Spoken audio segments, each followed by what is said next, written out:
I'm a little fucked up, but will you take care of me forever and ever? To Jake Paul, because that last shot, I know he broke his chat and his jaw, but it would have knocked most heavyweights out. So I've got to give him credit. I think he feels, disappointed that he lost. But as I said to him, he should be very. I just pissed him off. Then he broke my brother's jaw. Fuck. His jaw, huh? Yeah, he's supposed to jaw. Yeah. You don't care, though, Jake.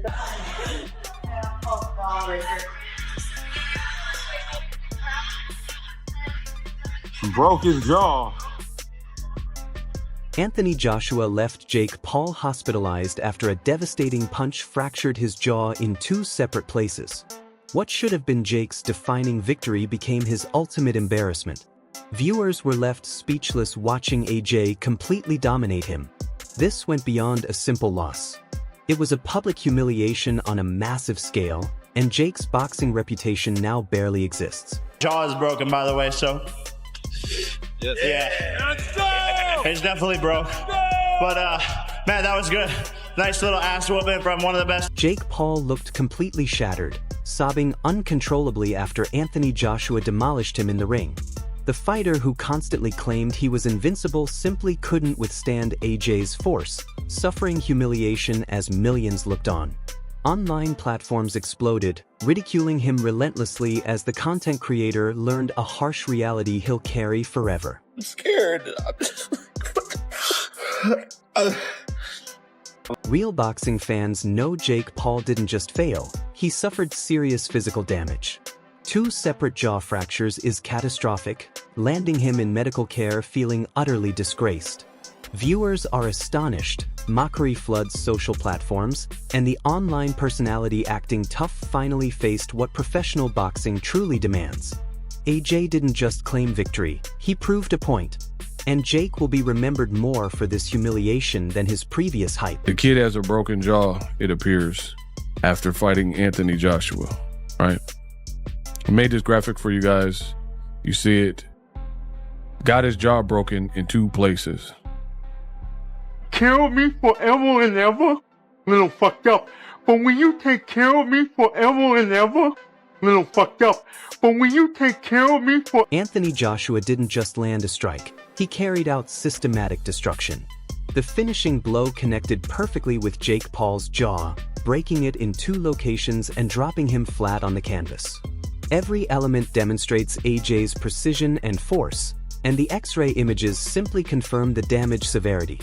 Viewers witnessing it live were completely amazed. This was a demonstration teaching an internet personality his true limitations. Joshua broke Jake Paul's jaw in 2 places, and I'm about to show you the X-ray in a second, but firstly, let's watch the knockout. Right there, straight on the jaw, straight on the money. Even Jake Paul could not believe what happened. Jake Paul's jaw, you can see it is broken in 2 places. Nakisa by Darian, Jake Paul's promoter, tries making a disastrous evening sound positive. Sure, Jake displayed heart, but let's be realistic here. This man just got humiliated before a massive audience. Social media buzz can't erase 2 broken jaws or hide that AJ showed he was totally outclassed. Regardless of respect, the damage to his credibility is clear.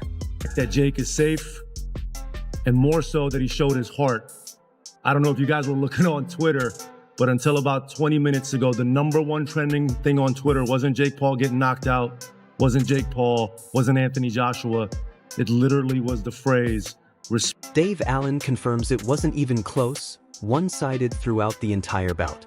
Jake Paul may be fit and clever for someone from YouTube, but that's nowhere near sufficient against a world-class heavyweight like AJ. Fitness and intelligence can't hide that he got dismantled. And Allen's polite compliments only emphasize how severely Jake was exposed inside the ring. Well, the fight was, it weren't a fight, was it? Well, really one-sided. Jake Paul, yeah, I've got to give him credit really, because he's super fit. He's pretty clever really.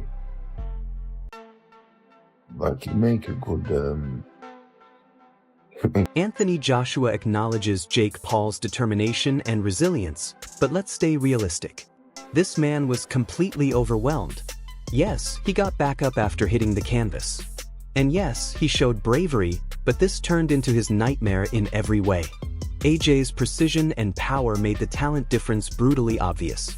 The mentions of heart and maximum effort highlight Jake's fighting spirit, but spirit couldn't compensate for his inexperience. Fans are now debating if Jake's commitment matters when the result is a devastating career-defining loss. Could have knocked him out at the start, but as we saw tonight, Jake has spirit. He has some heart. He tried his best, and I take my hat off to him because, number one, a lot of fighters haven't got in the ring with me, and Jake... Eddie Hearn tries presenting this as an important boxing event, but let's be real, Jake Paul got completely exposed. Hearn's praise about an impressive career feels more like damage limitation than honesty.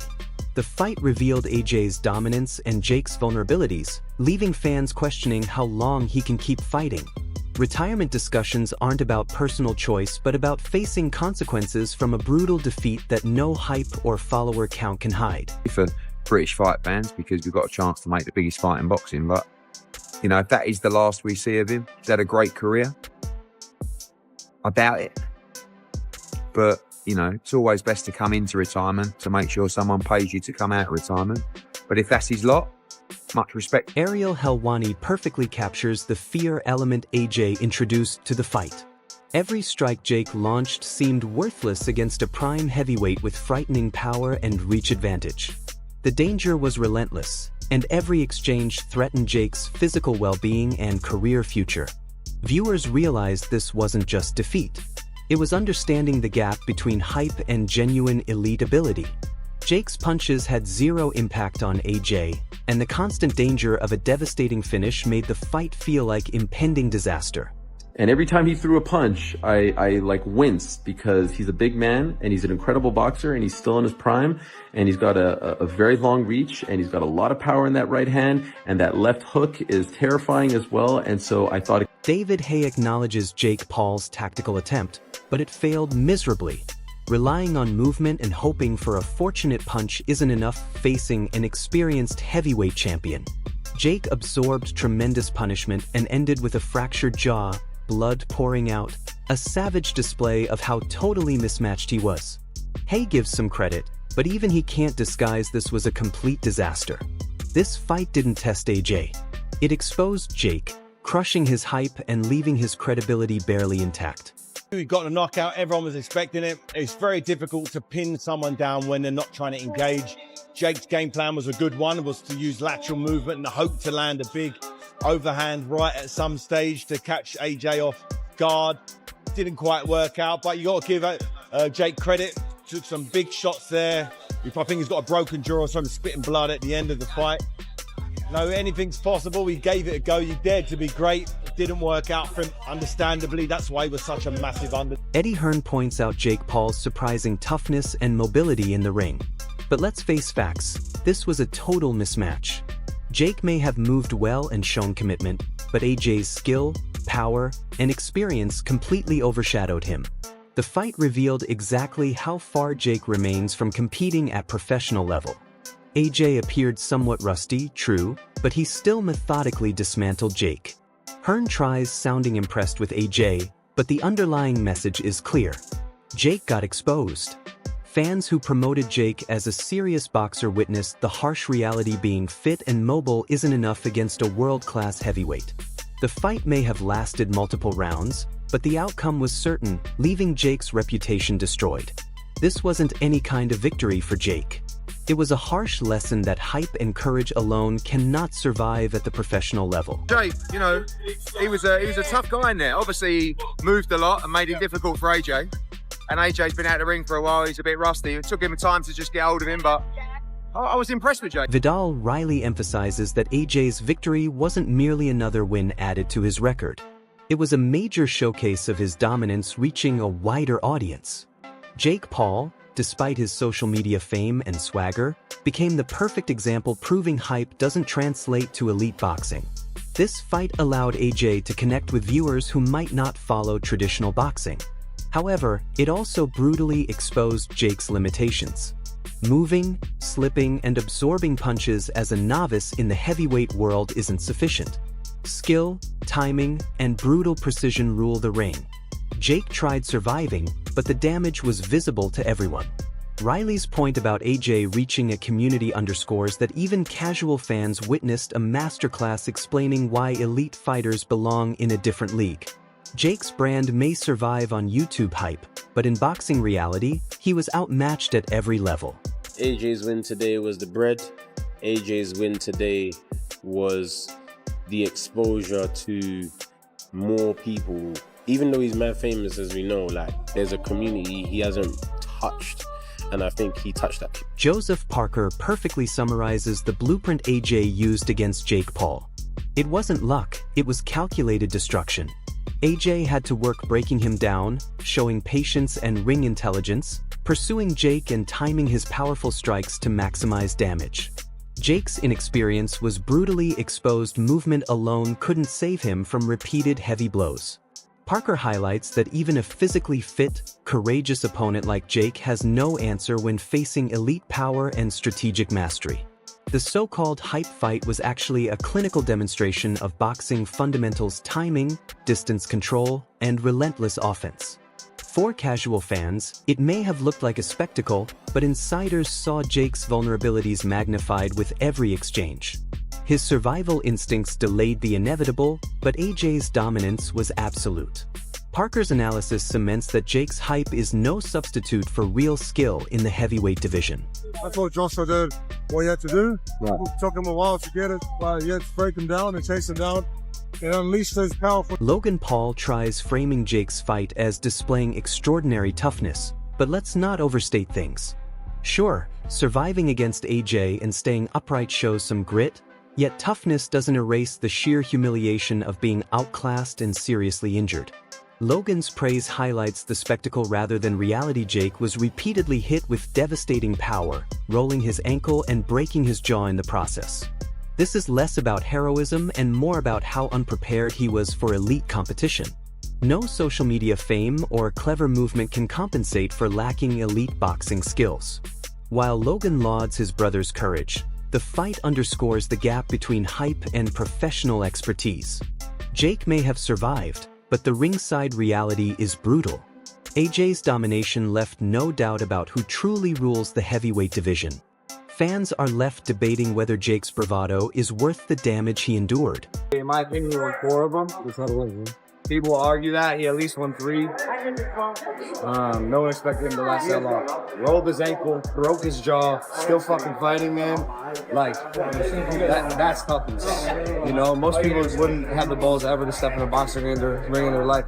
He stepped in a boxing ring with one of the baddest men on the planet, who's 40 pounds heavier. The Wade concept captures the reality that Jake Paul's strategy was pure survival. He attempted stretching the rounds, hoping to land a punch, but in doing so, he only highlighted his limitations. AJ's timing was slightly disrupted, yet the fight still showcased the massive difference in skill, power, and experience. Jake's survival tactics were commendable in a social media sense, but in professional boxing, they were insufficient. He wasn't outclassing AJ, he was delaying inevitable punishment. Wade's analysis admits AJ wasn't at 100%, but even a slightly off AJ dismantled Jake. Fans expecting a dominant marauder were surprised by the round longevity, yet that longevity was more Jake enduring pain than competing effectively. This fight confirmed the harsh truth. Hype and courage cannot replace elite preparation and experience. Jake's attempts to land a right hand were futile, proving that in real boxing, he's not yet in the same league as AJ. But I think Jake fought a very, how do I survive long enough to land a right hand type of fight? And it made it a little difficult for AJ to get his timing. No excuses. AJ didn't look great. I'll be honest. He didn't look great. Didn't look like, an AJ we thought we were going to get, the marauder, the guy that was going to come forward and bang out Jake in one round. After witnessing Jake Paul's brutal knockout and hospitalization, the boxing world is left stunned. 2 broken jaw spots, a humbling defeat, and the harsh reality of stepping into the ring with a true heavyweight champion. Jake learned the hard way that hype cannot compete with elite skill. Fans are debating whether his toughness is admirable or reckless. But one thing is clear, Anthony Joshua's dominance was undeniable. What do you think? Was Jake's effort heroic, or was it just a painful mismatch waiting to happen? Drop your thoughts in the comments below and let us know if he should ever step in the ring again.